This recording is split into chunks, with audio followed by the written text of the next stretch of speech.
ఆయన నాకు దూరమైపోతున్నాడు మామయ్య అని భూమి బాధపడుతూ ఉంటుంది. బాధపడకమ్మా, ఎప్పటికైనా ఆ దేవుడు గగన్ని నీకు దగ్గర చేస్తాడు అని కృష్ణప్రసాద్ చెప్తూ ఉంటాడు.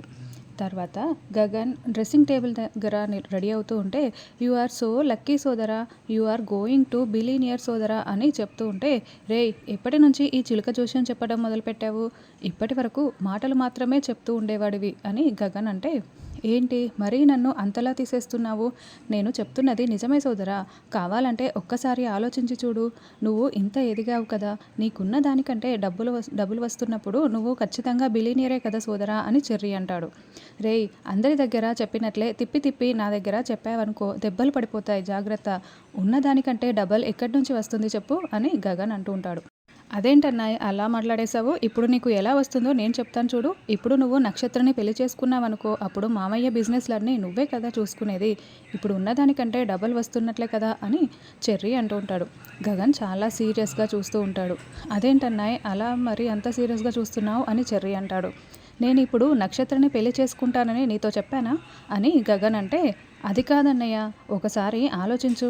ఇప్పుడు నక్షత్ర ఎలాగో నిన్ను ప్రేమిస్తోంది, నువ్వు కూడా నక్షత్రని పెళ్లి చేసుకున్నావనుకో, మన ఫ్యామిలీస్ అన్నీ కలిసిపోతాయి కదా, అందరం హ్యాపీగా ఉండొచ్చు. అందులోనూ మనల్ని ప్రేమించే అమ్మాయి మనకి ఎక్కడ దొరుకుతుంది చెప్పు? అది మన అదృష్టమే కదా. నీకు ఇంకేంటి అబ్జెక్షన్ చెప్పు అని చెర్రీ అంటే, శరశ్చంద్ర, అపూర్వ, నక్షత్ర ముగ్గురు నాకు అబ్జెక్షనే. వాళ్ళతో నాకు విరోధం ఓకే, వియ్యం అస్సలు నాకు ఓకే కాదు అని గగన్ తేల్చి చెప్పేస్తాడు. ఇప్పుడు వాళ్ళతో వియ్యం అందుకుంటే వచ్చే మేలు ఏముందిరా అని గగన్ అంటే, అది కాదన్నాయ్, నక్షత్ర నీకోసం చచ్చిపోబోయింది, ఇప్పుడు నువ్వు కాదంటే మళ్ళీ చచ్చిపోతుందన్నాయ్ అని చెర్రీ అంటే, చచ్చిపోని, ఫస్ట్ టైం చచ్చిపోతుంటే నేను సేవ్ చేసి మీ అత్తయ్యకి అప్పచెప్పాను. మళ్ళీ తను అదే పని చేస్తానంటే ఐఎమ్ నాట్ రెస్పాన్సిబుల్. తనని సేవ్ చేసుకుంటారో చంపుకుంటారో వాళ్ళ ఇష్టం, అది వాళ్ళ చేతుల్లోనే ఉంది. మళ్ళీ ఈ టాపిక్ ఎవరి దగ్గరైనా తీసుకువచ్చావనుకో నేను నిన్ను చంపేస్తాను, జాగ్రత్త అని గగన్ వార్నింగ్ ఇస్తాడు. నువ్వు ఇంత వార్నింగ్ ఇచ్చిన తర్వాత నేను వినకుండా ఎందుకుంటానన్నాయ్, కార్ కేసు ఇస్తే వెళ్ళిపోతానన్నాయ్ అని అంటే, ఏంట్రా అని గగన్ కొంచెం కోపంగా ప్రశ్నిస్తూ ఉంటాడు. అంటే ఫ్రెండ్స్తో చిన్న ట్రిప్ నేను అరేంజ్ చేసుకున్నాను, మామయ్యని అడిగితే ఎలాగో కార్ కీస్ ఇవ్వడు కదా, నువ్వు కూడా ఇవ్వకపోతే నేను అన్యాయం అయిపోతాను, చచ్చిపోతానన్నాయ్ అని చెర్రీ అంటాడు. మరి ఇదేదో రాగానే డైరెక్ట్గా స్ట్రైట్గా కార్ కీస్ ఇవ్వమని అడిగితే ఇచ్చేస్తాను కదా, ఇంత సోది అవసరమా అని గగన్ కార్ కీస్ ఇస్తాడు. చెర్రీ కార్ కీస్ని తీసుకుంటూ నువ్వు క్యాబ్లో వెళ్ళేసేయన్నాయి అని అనడంతో, లేదురా సిటీ బస్సులో వేలాడుతూ వెళ్తాను అని గగన్ అంటాడు. నువ్వు భలే జోకులు వేస్తావన్నాయి అని థ్యాంక్ యూ సో మచ్ అంటూ చెర్రీ వెళ్ళిపోతాడు. అలా చెర్రీ కారు వేసుకొని బయలుదేరుతూ ఉంటే, బయటే కాపు కాసి ఉన్న కృష్ణప్రసాద్ కాస్త గగన్ కారులో వెళ్తున్నాడని అనుకుంటూ, అమ్మయ్య గగన్ వెళ్ళిపోయాడు, ఇక నేను ఇంట్లోకి వెళ్ళిపోవచ్చు అని శారదా ఏంటి వచ్చేసేయ్ శారదా అని కేకలు పెడుతూ దర్జాగా వచ్చి హాల్లో కూర్చొని ఉంటాడు. వంట చేస్తున్న శారద చాలా కంగారు పడిపోతూ, మీరేంటి ఇక్కడ అని అడుగుతూ ఉంటుంది. ఏంటి శారదా, నా సడన్ ఎంట్రీ నీకు సర్ప్రైజ్కి గురి చేసింది కదా అని కృష్ణప్రసాద్ అంటే, సర్ప్రైజ్ లేదు, ఉదిబండ లేదు, వాడింకా ఆఫీస్కి వెళ్ళలేదు, మీరు త్వరగా వెళ్ళిపోండి అని శారద టెన్షన్ పడుతూ పైకి చూసుకుంటూ చెప్తూ ఉంటుంది. ఆహా ఏం యాక్టింగ్ చేస్తున్నావు శారదా, పూర్ణి గగన్ ఇద్దరు ఇంట్లో లేరని కన్ఫర్మ్ చేసుకున్న తర్వాతే నేను లోపలికి వచ్చాను, ఇదిగో నీ చేతి కాఫీ తాగి చాలా రోజులైంది, నువ్వు కాఫీ పెట్టిస్తే నేను తాగుతూ నీకు మంచి న్యూస్ చెప్తాను అని కేపీ చాలా సిగ్గుపడిపోతూ శారద చేయి పట్టుకొని అడుగుతూ ఉంటాడు. అబ్బా మీకు చెప్తుంటే అర్థం కావటం లేదా, ఖాళీ అయిన తర్వాత నేనే మీకు ఫోన్ చేస్తాను, అప్పుడు మీరు చెప్పాలనుకునే విషయం ఫోన్లో చెప్పండి అని శారద టెన్షన్ పడుతూ పైకి చూసుకుంటూ ఉంటుంది. గగన్ ఏమో గదిలో రెడీ అవుతూ ఆఫీస్ ఫైల్స్ అన్నీ కూడా బ్యాగ్లో పెట్టుకుంటూ రెడీ అవుతూ ఉంటాడు. ఏంటి ఏదో ఒకసారి శారద పర్ఫార్మెన్స్ చాలా బాగుందని అన్నంత మాత్రాన నువ్వు మరీ అంత పాత్రలో ఇమిడిపోయి మరీ ఇలా నటించనవసరం లేదు. ఏంటి ఇప్పుడు నువ్వు నీ చేతులతో కాఫీ పెట్టివ్వవు అంతే కదా, సరే నేనే పెడతాను, నీకు కూడా ఇస్తాను, ఇద్దరం కలిసి తాగుదాము అని కేపీ వినకుండా కిచెన్లోకి వెళ్తాడు. అబ్బా మీకు చెప్తుంటే అర్థం కావటం లేదేంటి అని శారద మరింత కంగారు పడిపోతూ ఉంటుంది. పాలు ఎక్కడ ఉన్నాయి, ఫ్రిడ్జ్లోనా అని ఫ్రిడ్జ్లో ఉన్న పాలని తీసుకుంటూ ఉంటాడు. ఏమండి మీకు దండం పెడతాను, వాడు గదిలోనే ఉన్నాడు, వెళ్ళండి అని శారద అంటే, వాడంటే ఎవడు, నా కొడుకే కదా, రానివ్వు, వాడికి కూడా నేను కాఫీ పెట్టిస్తాను, నేను ఎవరనుకున్నావు, వాడి తండ్రిని అని నాన్నని అని కృష్ణప్రసాద్ రెచ్చిపోతూ పాలు పెడుతూ ఉంటాడు. అప్పుడే గగన్ రెడీ అయిపోయి అమ్మ అని మెట్లు దిగి వస్తూ ఉంటే వెంటనే కృష్ణప్రసాద్ తన చేతిలో ఉన్న పాల గిన్నెను కాస్త సడన్గా కింద పడేసి ఏంటి వాడు నిజంగానే ఇంట్లో ఉన్నాడా అని అడుగుతూ ఉంటే మీకు ఇందాకటి నుంచి చెప్తుంటే అర్థం కావటం లేదు, వెళ్ళండి, వాడు మీ కొడుకు కదా, కాఫీ ఇవ్వండి, మీ ఇద్దరూ వెళ్ళి మాట్లాడుకోండి, నేను వెళ్ళి టిఫిన్ తీసుకువస్తాను అని శారద టెన్షన్ పడుతూ జోకులు వేస్తూ ఉంటుంది. అయ్యో వాడు నన్ను చంపేస్తాడు, ఇంకేమైనా ఉందా, ఇప్పుడు ఎక్కడ దాక్కోవాలి అని శారద చీర కొంగు కింద దాక్కుంటూ మళ్ళీ అక్కడున్న ఒక కబోర్డ్కి అతుక్కొని దాక్కోవాలని ప్రయత్నిస్తూ ఉంటాడు. ఏమండి ఎక్కడో ఒక చోట దాక్కోండి త్వరగా అని శారద చెప్తూ ఉంటుంది. అమ్మ టిఫిన్ రెడీయా అంటూ గగన్ హాల్లోకి వచ్చేస్తాడు.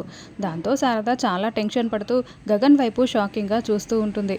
ఏమైందమ్మా, ఎందుకు టెన్షన్ పడుతున్నావు అని గగన్ అడుగుతూ ఉంటాడు. అప్పటికే కృష్ణప్రసాద్ ఒక పక్కగా దాక్కొని ఉంటాడు. అబ్బే ఏమీ లేదు అని శారద అంటూ ఉంటుంది. ఏంటమ్మా పాలన్నీ కింద పడిపోయాయి, సరే నేను కూడా హెల్ప్ చేస్తాను రా అమ్మ క్లీన్ చేద్దాం అని గగన్ వస్తూ ఉంటే అయ్యో గగన్ నేను చూసుకుంటాను, నువ్వెందుకు క్లీన్ చేయడం, నీకు ఆఫీస్కి టైం అవుతుంది కదా, వచ్చి టిఫిన్ చేతురా అని శారద బలవంతంగా అక్కడికి రానివ్వకుండా ఫ్రిడ్జ్ పక్కనే దాక్కొని ఉన్న కేపీని చూడనివ్వకుండా అడ్డుకుంటుంది. సరేనమ్మా టిఫిన్ పెట్టమ్మా అని గగన్ టిఫిన్ తీసుకుంటూ ఉంటాడు. ఫ్రిడ్జ్ పక్కన దాక్కున్న కేపీ మాటికి గగన్ని గమనించుకుంటూ ఉంటాడు. అబ్బా దాక్కోండి చూడకండి అని శారద సైగ చేస్తూ ఉంటుంది. ఏంటమ్మా పాలు కింద పోయాయని కింద పడిన పాలనే మాటికి చూసుకుంటున్నావా, పని మనిషి ఉంది కదా, పోనీలే అమ్మా ఎక్కువ పాలు పోతే ఏమైంది, సరే పని మనిషి క్లీన్ చేస్తుందిలే అని గగన్ అంటూ ఉంటాడు. అమ్మ టిఫిన్ చాలా బాగుందమ్మా, చట్నీ వేయమ్మా అని గగన్ వడ్డించుకుంటూ ఉంటాడు. ఏంటమ్మా ఈ చెమటలంతా కూడా, ఎందుకు ఇంత చెమటలు, ఎందుకు టెన్షన్ పడుతున్నావు అని గగన్ అడుగుతూ ఉంటే అంటే ఎండలు స్టార్ట్ అయిపోయాయి కదా, కిచెన్లో కాస్త ఉక్కపోతగా ఉంది, అందుకే ఈ చెమటలు అని శారద కవర్ చేస్తూ ఉంటుంది. తిన్న తర్వాత వాష్ బేసిన్ దగ్గరికి కడుక్కోవడానికి కిచెన్లోకి వెళ్తూ ఉంటే గగన్ ఫ్లోర్ అంతా కూడా పాలతో నిండిపోయి ఉంది కదా, ఉండు వాటరే కదా నేను తీసుకువస్తాను, ఇక్కడే కడుక్కుందువు అని ఫ్రిడ్జ్ పక్కన దక్కున్న కేపీ చూడకుండా ఉండటానికి శారదనే వాటర్ తీసుకొచ్చి చెయ్యి కడిగించేసుకుంటుంది. గగన్ టిఫిన్ తినేసావు కదా, ఆఫీస్కి టైం అవుతుంది, ఇక బయలుదేరు అని శారద అంటే ఇంకా టైం ఉందమ్మా, కాస్త కాఫీ ఇస్తావా అని గగన్ అంటాడు. అలాగేనని శారద కాఫీ పెట్టి గగన్కి ఇస్తుంది. అప్పుడే కేపీ నా ఫోన్ నేను టేబుల్ పైన మర్చిపోయాను, నా ఫోన్ అని సైగ చేస్తూ ఉంటాడు. దాంతో శారద చాలా కంగారు పడిపోతూ చీర కొంగుతో గగన్ చూడకుండా కేపీ ఫోన్ని తన కొంగుతో తీసుకుంటుంది. అయితే అప్పుడే కేపీ ఫోన్ మోగడం మొదలుపెట్టేస్తుంది. దాంతో కేపీ శారద మరింత టెన్షన్ పడుతూ ఉంటారు. ఫోన్ కట్ చేయి అని కేపీ సైగ చేస్తూ ఉంటాడు. ఎవరిదమ్మా ఆ ఫోన్ అని గగన్ అడుగుతూ ఉంటే నాదేనని శారద అబద్ధం చెప్తూ ఉంటుంది. కానీ నీ ఫోన్ రింగ్ టోన్ అది కాదు కదా అని గగన్ అంటాడు. ఈ మధ్యనే మార్చానులే గగన్ అని శారద కవర్ చేస్తూ ఉంటుంది. మరి ఎవరి నుంచమ్మా ఫోన్ లిఫ్ట్ చేసి మాట్లాడు అని అంటే అన్నోన్ నెంబర్లే గగన్ అని శారద చెప్తుంది. నా ఫోన్కి సిగ్నల్స్ లేవని చెప్పి ఎవరైనా నీ ఫోన్కి కాల్ చేస్తున్నారేమో అమ్మా, ఇలా ఇవ్వు నేను మాట్లాడతాను అని గగన్ శారద చేతిలో ఉన్న ఫోన్ని తీసుకుంటాడు. అప్పుడే గగన్ ఫోన్ కాస్త మోగుతూ ఉంటుంది. అరే నా ఫోన్కి సిగ్నల్స్ ఉన్నాయే, సరేలే అమ్మ ఆ ఫోన్ నా కోసం అయ్యుండదు, ఇదిగో తీసుకో అని ఫోన్ని శారదకి ఇచ్చేస్తాడు. అమ్మయ్య అనుకుంటూ కేపీ శారద ఇద్దరు రిలాక్స్ అవుతూ ఉంటారు. ఐఎమ్ కమింగ్ అని గగన్ ఫోన్ పెట్టేస్తాడు. నా కార్ని చెర్రీ తీసుకెళ్ళాడమ్మా, నేను క్యాబ్లో వెళ్తున్నాను అని గగన్ బయలుదేరి వెళ్తాడు. గగన్ వెళ్ళగానే చెర్రీనా వీడి కార్ తీసుకువెళ్ళింది, ఇంకా నేను గగనే వెళ్ళాడు అనుకున్నానే అని కేపీ శారదతో అంటాడు. అప్పటికి నేను చెప్తూనే ఉన్నాను కదండి గగన్ ఇంట్లోనే ఉన్నాడని, కానీ మీరు విన్నారా, ఒకవేళ మీరు గగన్కి దొరికిపోయి ఉంటే నా క్యారెక్టర్ గగన్ దృష్టిలో ఏమైపోయి ఉండేది, వాడు నన్ను నోరెత్తి అననవసరం లేదు, నువ్వు కూడానా అని చూసే ఒక్క చూపు చాలండి, నేను చచ్చిపోయి ఉండేదాన్ని అని శారద ఏడుస్తూ ఉంటుంది. శారద ఐఎమ్ సారీ, ఇంత చిన్న మిస్అండర్స్టాండింగ్సే ఇంతవరకు తీసుకొస్తాయని నేను అనుకోలేదు, ఐఎమ్ సో సారీ శారద అని నీతో మాట్లాడాలి శారద అని కృష్ణప్రసాద్ అంటే సరే కూర్చోండి కాఫీ తీసుకొస్తాను మాట్లాడుకుందాం అని శారద అంటుంది. ఇదిగోండి కాఫీ తాగండి, ఇప్పుడు ఏం మాట్లాడాలి అని శారద అంటే శారద భూమి మీద నీ అభిప్రాయం ఏంటి అని కేపీ అంటే ఏంటండి ఉదయాన్నే వచ్చి నన్ను టెన్షన్ పెట్టింది చాలు, ఈ నా కొడుకుని వద్దన్న ఆ భూమి పేరు మాట్లాడి నాకు తలనొప్పి తెప్పించకండి, కాఫీ తాగేసి బయలుదేరండి అని శారద కోపంగా చెప్తూ ఉంటుంది. బయలుదేరే ముందు నీకు ఒక విషయం చెప్పాలి అని కేపీ అంటే ఎవరి గురించి, భూమి గురించి అయితే కాదు కదా అని శారద అంటే కాదు నక్షత్ర గురించి అని కేపీ అంటాడు. దాని గురించి అయినా ఎందుకు చెప్పాలని శారద అంటుంది. నక్షత్ర సూసైడ్ అటెంప్ట్ చేసుకుని పోయింది అని చెప్పడంతో అయ్యో పాపం ఏమైంది ఎందుకు అని శారద అంటుంది. అయ్యో పాపం మనకు మన గగన్ ప్రేమించట్లేదని తను సూసైడ్ అటెంప్ట్ చేసుకోబోయింది అని కేపీ అంటాడు. ఏంటి తను ప్రేమ పిచ్చిదనుకుంటే చచ్చేంతగా ప్రేమించిందా అని శారద అంటుంది.